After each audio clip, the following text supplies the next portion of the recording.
14 जून 2022 मध्ये एकनाथ शिंदेंनी मोदींसोबत सत्तेत जाण्यासाठी विनंती केली होती। ठाकरे गटाचे खासदार संजय राऊत यांनी हा गौप्यस्फोट केला।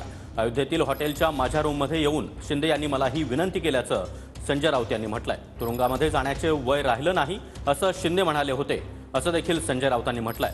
तर संजय राऊतांनीच बंड करण्याची भूमिका मांडली होती असा दावा त्यानंतर नरेश म्हस्के यांनी केला। तर राजन, आपण पण अयोध्येला असाल। आपण जेव्हा अयोध्येला गेलो तारीख लक्षात नाही माझ्या। 15 जून म्हणजे 14 जूनच्या रात्री हे महाशय माझ्या खोलीमध्ये आले आणि मला म्हणाले, हे काय आमचं वय तुरुंगात जायचं नाही म्हणाले, काहीतरी करा। म्हटलं काय करायचं? आपण मोदी बरोबर जायला पाहिजे। म्हटलं मोदी बरोबर कशाला जायला पाहिजे आपण? नाही, माझ्या मागे ईडी आणि सीबीआय लागलाय। म्हणजे हे महाशय घाबरून पळून गेले।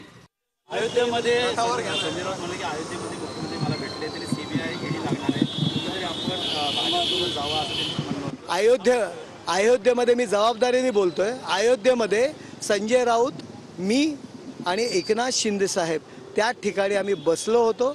मला संजय राऊत यांनी सांगितलं आपण सर्व मिळून बंड करू, मी तुमच्या सोबत आहे, हे संजय राऊतांचं वाक्य आहे।